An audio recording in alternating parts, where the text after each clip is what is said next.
Souvent, on se demande comment les chèvres ont pu atterrir dans le sud de Sèvres, hein, puisque c'est le département le plus important en termes de production laitière caprine. Les Sarrasins, quand ils ont voulu envahir la France, ils sont venus avec leur garde-manger.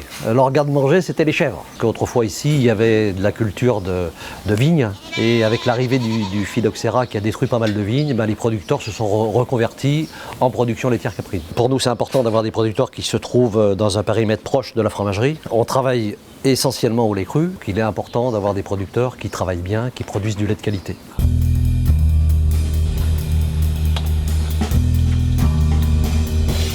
Bon, d'une part, il faut avoir à la base du lait de qualité, il faut le réchauffer à la bonne température, hein, le laisser maturer pour permettre aux bactéries lactiques de se développer, hein, et ensuite on en présure le lait.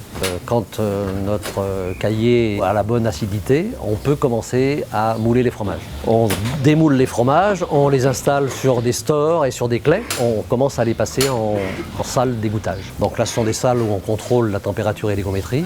On a des haloirs qui sont pilotés par informatique et qui nous permettent de contrôler à la fois la température, à la fois l'hygrométrie et à la fois la ventilation. Il y a beaucoup de petites laiteries qui sont en train de disparaître. Les grands industriels d'aujourd'hui voudraient que le lait cru disparaisse complètement.